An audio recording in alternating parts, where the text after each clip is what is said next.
Mesdames et messieurs, bonsoir. Merci de votre fidélité et de suivre ce journal sur Télé Sahel. Le président de la République, chef de l'État, a regagné Niamey après son déplacement en Mauritanie pour une présentation de condoléances à son homologue Mohamed Ould Abdelaziz. À son arrivée, le chef de l'État a été accueilli par le Premier ministre chef du gouvernement, Brigitte Raffini.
Le président de la République, chef de l'État Issoufou Mahamadou était à Nouakchott en Mauritanie pour présenter ses condoléances à son homologue mauritanien Mohamed Ould Abdelaziz suite au décès de son fils Ahmed Ould Abdelaziz, décès survenu suite à un accident de circulation survenu le 22 décembre dernier. Il était accompagné dans ce déplacement du ministre d'État à la présidence de la République, du directeur de cabinet et des autres membres de son cabinet. Le résumé de ce déplacement avec nos envoyés spéciaux Khadijatou Hassan et Sani Issoufou. À son arrivée en terre mauritanienne, plus précisément à l'aéroport international de Nouakchott, le président Issoufou Mahamadou a été accueilli par le premier ministre mauritanien Yahya Ould Hademin et les membres de son gouvernement.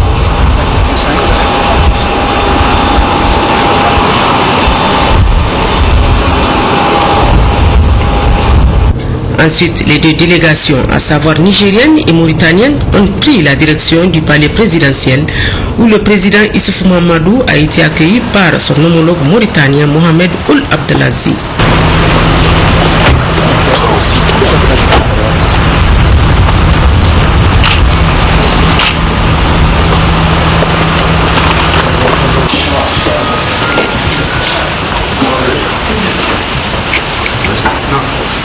Dans le salon présidentiel, le chef de l'État a présenté au président mauritanien, au nom du peuple nigérien tout entier et à son nom propre, les condoléances les plus émues suite à la disparition tragique de son fils survenu le 22 décembre dernier dans un accident de voiture. Âgé de 24 ans, Ahmed Ould Abdelaziz s'était rendu dans la région de Wilaya du Haut-Gardoui, près de Tintan, à environ 800 km de Nouakchott, pour y distribuer de l'aide humanitaire dans le cadre de sa fondation Rahama. C'est dans ces circonstances qu'est survenu l'accident qui lui a coûté la vie. Au nom de la coopération et des liens fraternels qui lient nos deux peuples, le chef de l'État Issoufou Mahamadou a jugé nécessaire d'être aux côtés de son homologue mauritanien dans ces circonstances difficiles.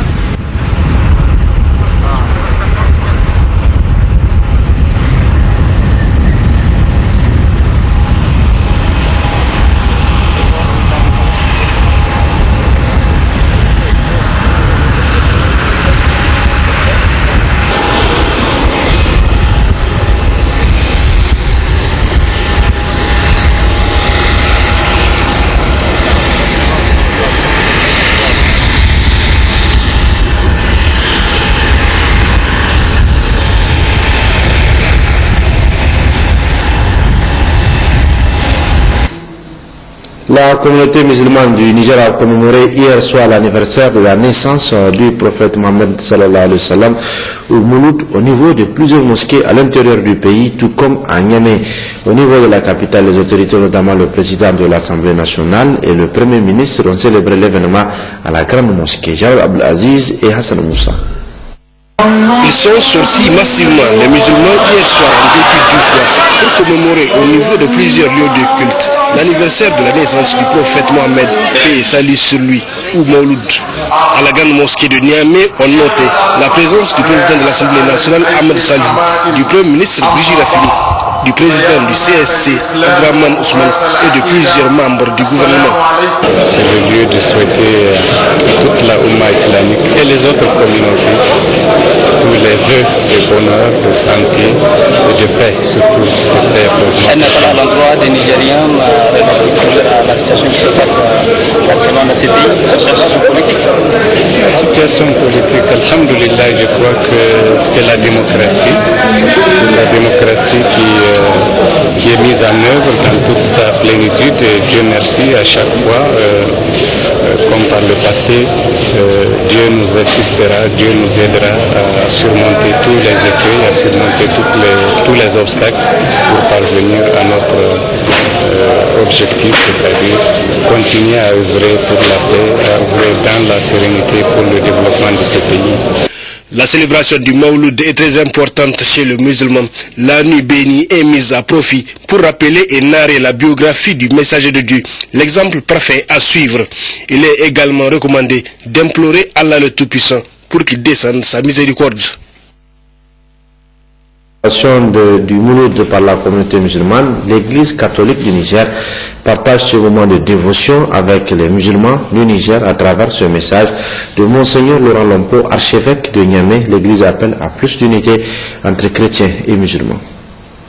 Au moment où la communauté musulmane célèbre la fête de Mouloud, Monseigneur Ambroise, évêque de Maradi, et moi-même, nous tenons à vous renouveler nos meilleurs vœux au nom de toute l'Église catholique du Niger. Cette année, nous célébrons nos deux fêtes religieuses à l'intervalle de quelques heures. Cela est un signe du Dieu Tout-Puissant qui nous invite à l'unité dans la diversité en tant que croyants. L'actualité de notre pays nous invite aussi, chrétiens et musulmans, à incarner l'amour, le pardon, le respect de l'autre dans le concret de nos relations interpersonnelles pour garantir la paix et faire grandir l'unité nationale. Nous élevons de ferventes prières au Dieu Tout-Puissant pour qu'il vous donne la grâce de pouvoir célébrer cette fête dans la ferveur, la quiétude et l'harmonie des cœurs. Que Dieu fasse descendre sur vos communautés la plénitude de sa bénédiction et qu'il accueille avec bienveillance toutes les prières qui montent vers Dieu pour notre pays. Bonne et heureuse fête à toutes et à tous. Le Premier ministre chef du gouvernement, Brigitte Rafini, a présidé ce matin à l'hippodrome de Niamey le lancement officiel du programme de reconstitution sociale du cheptel Apanae. Ce programme, pour une durée de 3 ans, est évalué à un peu plus de 6 milliards 350 millions de francs CFA pour l'année 2015. Pour le démarrage de ce programme, 640 génisses inséminés et 160 chamelles seront mises à la disposition des femmes sur l'ensemble du territoire national. Rahila Touchebou et Alej Salif Garba. C'est pour soulager les populations nigériennes exposées aux affres de la sécheresse et de la famine nées des variabilités climatiques que l'État du Niger, à travers le ministère de l'Élevage, a initié le programme de reconstitution sociale du cheptel dit Habanaï. Ce programme, qui a été officiellement lancé ce jour, rentre dans le cadre de la mise en œuvre du programme d'investissement prioritaire PIP 9 relatif à la résilience aux crises alimentaires, dont l'initiative 3N, les Nigériens nourrissent les Nigériens. Le programme Habanaï est articulé autour de 2 volets. Les kits Habanaï qui concernent la distribution des vaches au groupement féminin solidaire et les kits caméliens qui sont destinés aux jeunes. Le budget total de ce programme pour une durée de 3 ans est évalué à plus de 6 milliards. D'ores et déjà, un premier décaissement sur le budget national de 422 millions de francs CFA a permis l'acquisition et l'entretien de 640 vaches et 160 chamelles qui seront distribuées au groupement féminin et aux jeunes pasteurs au niveau de l'ensemble des régions du pays et répartis comme suit. 80 vaches et 80 chamelles pour la région d'Agadez, 80 vaches et 40 chamelles pour la région de Difa, 80 vaches pour la région de Dosso, 80 vaches pour la région de Maradi, 80 vaches et 40 chamelles pour la région des Inders, 80 vaches et 40 chamelles pour la région de Tawa, 120 vaches pour la région de Telaberi et 40 vaches pour la région de Niamey. Du reste, en partenariat avec le programme national d'amélioration génétique, toutes ces vaches ont été inséminées avec un taux de réussite de plus de 70%. Habanaye a rappelé le Premier ministre Brigitte Raffini au cours de cette cérémonie une pratique ancestrale des éleveurs, socle de l'unité des familles en milieu pastoral. Il s'agit là d'un mécanisme ancestral de régulation sociale, de protection sociale, et l'État du Niger, dans le cadre de ce vaste programme des Nigériens nourrissent les Nigériens, 3N, et de la politique nationale de protection sociale, nous avons intégré donc dans cette politique de protection sociale nos mécanismes ancestraux. Et là, il s'agit d'un mécanisme communautaire de reconstitution de cheptels, de lutte contre la pauvreté, de sécurité alimentaire. Il s'agit bien de cela et qu'on l'a pris en compte, l'État l'a pris en compte dans sa politique pour effectivement réaliser ses objectifs de sécurité alimentaire à travers le programme 3N. Donc je pense qu'il s'agit là d'une valorisation de nos traditions qui en même temps permet d'atteindre nos objectifs dans le cadre du programme de renaissance du président de la République. Voilà le sens à cette cérémonie qui me paraît être d'un grand symbole, qui me paraît un geste fort de l'État dans le sens de notre politique de sécurité alimentaire. Les bénéficiaires qui sont des femmes, nous savons que ce kit est dans de bonnes mains, parce que les femmes, c'est elles les gardiennes de nos traditions, c'est elles les piliers de l'économie, et nous pensons qu'en mettant ce kit dans leurs mains, c'est vraiment contribuer significativement à l'objectif de sécurité alimentaire que nous visons à travers donc, ce programme 3N. Auparavant, le maire du 4e arrondissement de Niamey et le gouverneur de la région de Niamey ont pris la parole pour remercier le gouvernement pour ses multiples efforts en faveur des populations et se sont réjouis du choix de leur entité administrative pour le lancement du programme Habanaye. D'une manière générale, le programme Habanaye va permettre d'une part la réhabilitation du cheptel productif des Nigériens en améliorant leur pouvoir d'achat et d'autre part assurer la sécurisation de leurs conditions de vie et contribuer au renforcement des liens au niveau ménage et communauté. Lors de sa plénière d'hier, la Commission électorale nationale indépendante a annoncé avoir demandé l'expertise de l'Organisation internationale de la francophonie d'auditer le fichier électoral avant de procéder à l'impression des cartes. La nouvelle est favorablement accueillie par la MRN, Mouvement de la Renaissance du Niger, qui n'y voit aucun inconvénient tant que cela se réalise dans le délai prévu par le chronogramme. Boubacar Sabo, membre de la MRN.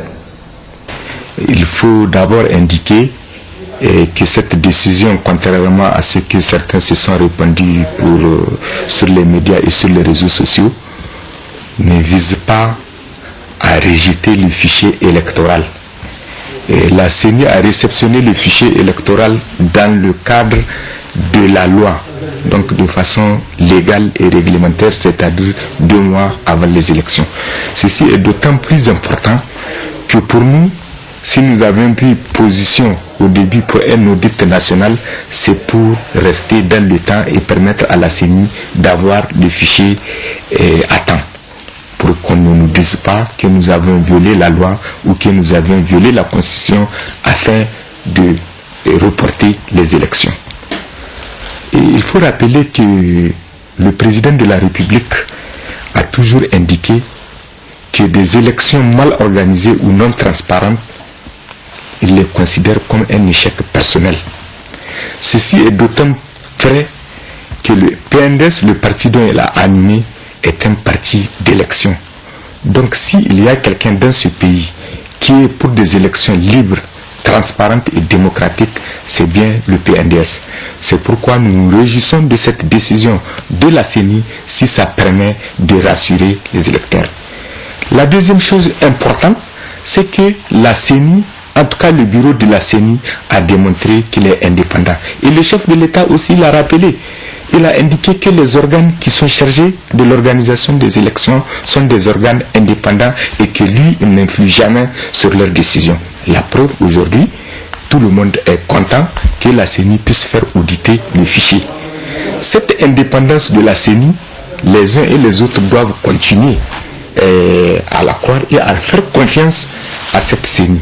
Il ne faut pas aussi que demain, on trouve d'autres arguments pour vilipender la CENI comme ça a été depuis 3 mois.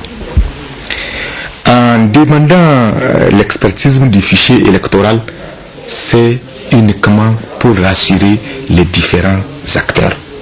Nous, on s'est assuré de notre côté par rapport à notre préoccupation qui est celle de ne pas toucher aux dates électorales. C'est-à-dire que le 21 février, au soir, il faut qu'il y ait les résultats des élections présidentielles et législatives. Tant que cette date n'est pas touchée au niveau de la CENI, nous, au niveau de la majorité, nous n'avons aucun problème. Hier à Niamey, les travaux de la 9e session de la conférence islamique des ministères du tourisme et des États membres de l'OCI. C'est la ministre en charge du tourisme et de l'artisanat du Niger qui a procédé à la clôture des travaux. Djari Siaka Kombari. Les travaux de la 9e réunion des ministres des États membres de l'organisation de la conférence islamique OCI se sont déroulés dans la sérénité et dans une ambiance fraternelle. Ils ont abouti à quelques recommandations et résolutions pouvant booster le secteur du tourisme dans les différents États membres. Pendant 2 jours, les hauts fonctionnaires de nos différents États se sont longuement et laborieusement penchés sur les actions à entreprendre au niveau de notre espace commun en vue de créer les conditions d'un tourisme durable. Je peux vous assurer que les différentes résolutions issues de nos travaux seront appliquées avec la plus grande diligence. La tenue de cette 9e session à Niamey a permis au Niger de prendre la présidence de l'OCI en succédant à la Gambie. Ce qu'il faut retenir d'abord, c'est le Niger qui a pris la présidence de cette 9e conférence. Donc c'est vraiment un honneur pour notre pays d'abriter justement cette 9e conférence. Et un autre point très important et qui a fait l'objet d'une résolution, c'est le discours parlant du président de la République qui a attiré l'attention de tous les délégués et ils sont allés jusqu'à dire de faire de ça une résolution et que ça soit un document officiel de la conférence. C'est un honneur pour notre pays et vraiment nous sommes à féliciter. Nous sommes très fiers vraiment de ce qui a été dit par rapport au discours du président de la République. Maintenant, les autres résolutions qui sont là, qui ont trait aux difficultés même liées à l'évolution du tourisme, donc nous les avons pris. L'OCI, les partenaires de l'OCI vont nous accompagner pour qu'on puisse vraiment booster le secteur du tourisme. C'est quoi les infrastructures liées aux réceptifs hôteliers, les routes, donc, et comme c'est un secteur qui contribue à l'économie de nos différents États, forcément il faut accompagner ce secteur. C'est sur cette note de satisfaction que les échanges autour du thème principal de cette 9e session, qui est tourisme comme facteur de paix et valorisation des potentialités économiques et culturelles, ont pris fin. La 10e session est prévue se tenir en 2017 au Bangladesh. 10 véhicules pick-up et 39 motocross d'une valeur de près de 300 millions de francs CFA offerts par le projet PGRC Bardeuil à la Direction Générale de la Protection Civile. C'est le secrétaire général du ministère de l'Intérieur qui a réceptionné ce don en présence des personnels de cette direction. Manu Maria Moutari. Renforcer les capacités de la protection civile en général et du groupement national des sapeurs-pompiers en particulier en vue de contribuer à garantir la sécurité des personnes et des biens sur toute l'étendue du territoire national. C'est dans ces cadres que le projet de gestion des risques, des catastrophes et du développement urbain dans sa composante 2 qui est le renforcement des capacités en matière de développement urbain et de gestion des risques des catastrophes vient en partenariat avec l'Organisation internationale de la protection civile de doter la Direction générale de la protection civile nigérienne de matériel roulant, preuve de leur engagement à accompagner les autorités nigériennes à travers la Direction générale des sapeurs-pompiers dans sa mission. Cette sous-composante est bien prise en charge par mon département ministériel dans le cadre de la protection civile, notamment à travers le renforcement des capacités en ressources humaines, matériel, infrastructures et le cadre juridique et institutionnel. En effet, pour ce qui est des ressources humaines, la Direction générale de la protection civile a bénéficié des recrutements et de promotions de cadres. 6 appelés de service civique national. Pour ce qui est du cadre juridique et institutionnel, une convention très importante vient d'être signée avec la partie française. Elle a pour objet l'appui aux actions de coopération en protection civile pour la période 2016-2018. Elle comporte 4 composantes. Appui à la modernisation des structures de la protection civile, renforcement et développement de la formation, élaboration d'un schéma national d'analyse et de couverture des risques, management du projet d'appui à la protection civile. Le PGRC2I s'est fixé comme objectif d'améliorer la résilience des populations nigériennes face aux risques naturels grâce à un certain nombre d'interventions liées à la maîtrise des inondations et au renforcement des structures afin de répondre rapidement et efficacement à des situations de crise d'urgence. Ces présents appuis entrent dans le cadre de la composante 2 du projet. Le présent appui du projet de gestion des risques de catastrophe et de développement urbain est constitué de matériel roulant répartis comme suit. 4 véhicules pick-up, 2 cabines et 36 motos pour la Direction générale de la protection civile, un véhicule pick-up, 2 cabines et 3 motos pour la Direction générale des ressources en eau, un véhicule pick-up, 2 cabines pour la Direction générale de l'urbanisme, un véhicule pick-up, 2 cabines pour la Direction générale générale, 3 véhicules pick-up, 2 cabines pour les unités de coordination régionale. Nous avons espéré que ce matériel sera utilisé à bon escient et aussi rassurer l'ensemble de nos partenaires de mise en œuvre de la disponibilité du projet à les accompagner. Améliorer les conditions de vie des populations rurales et urbaines, c'est le vœu le plus cher du gouvernement et le PGRC2I a été créé pour accompagner l'État à concrétiser ce vœu à travers la mise en œuvre de ses actions. À l'intérieur du pays, début hier à Ottawa, sous la présidence du président du Conseil régional, les travaux de l'atelier de validation technique du plan de développement régional. Les détails avec Sandra Natahi et Soufralo. Le document dit plan de développement régional PDR en question résulte d'un travail de dextérité abattu par un comité mis en place à cet effet. Un comité qui, à l'issue d'un processus qui aura duré plusieurs mois, a soumis la version provisoire de ce PDR. Ce document est articulé en 4 axes stratégiques. Il s'agit de conditions de durabilité d'un développement équilibré, de renforcement de la gouvernance, de la sécurité alimentaire et accroissement des productions agro-silvo-pastorales et halieutiques et la promotion d'une économie compétitive et diversifiée. Cet exercice consiste donc à valider ces documents pour en faire un véritable outil de développement de la région d'Ottawa. Le présent atelier répond à un double objectif. C'est pourquoi je vous exhorte, chacun, de par sa sphère de compétences, à parcourir ce document avec minutie afin qu'on puisse lui donner tout son réalisme et son opérationnalité d'une part et d'apporter les contributions nécessaires pouvant faire de ce document un véritable outil de développement de notre région dans les 5 prochaines années d'autre part.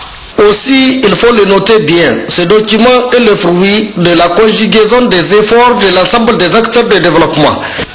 Conscient de l'importance de ce référentiel stratégique pour son élaboration, ce plan de développement régional s'est basé sur un certain nombre de principes dont le respect nécessite un partage d'informations sur toutes les étapes avec les différents acteurs clés de la région afin de recueillir leurs observations et contributions, toutes choses concourant à l'amélioration de sa qualité et de son ancrage communautaire. En un mot, ces documents contiennent des actions et stratégies qui feront sans nul doute de la région de Tawa d'ici 2035 un havre de paix et de sécurité, une région bien gouvernée, un carrefour d'échange pour une économie bien prospère basée sur l'exploitation rationnelle des ressources agro-sylvopastorales et minières et qui assure à tous l'accès équitable aux services sociaux de base. À Zander, cérémonie de certification d'hygiène dans 10 villages de la commune rurale de Kanté, pilotée par l'ONG Save the Children. C'était sous la présidence du préfet du dit département, Mariam Keta Fajiboukar. 10 villages des 19 retenus sur les 30 villages ciblés de la commune rurale de Kanté ont été certifiés fin de défécation à l'air libre par l'ONG Save the Children à travers l'ATPC, à entendre par là assainissement total piloté par la communauté. Faut-il le rappeler, l'ATPC est une approche intégrée qui consiste à encourager la communauté pour analyser sa propre situation en matière d'assainissement, ses pratiques en matière de défécation et leurs conséquences, suscitant ainsi une action collective visant à atteindre et maintenir un état de fin de défécation à l'air libre par la réalisation de latrines par la communauté sans aucune subvention extérieure. Pour le préfet de Kanté, Hamidou Moman, en présence du chef bureau Save the Children Zender, il s'est dit satisfait car le pari est gagné. Aujourd'hui, le pari est gagné. Plus d'ordures ménagères autour des cases, plus de débris dans les ruelles, plus de défécation à l'air libre grâce à la construction des latrines dans les concessions, ce qui honore à plus d'un titre votre commune et notre département tout entier. Le pari est gagné et ma joie est immense de voir les 10 villages à des degrés variés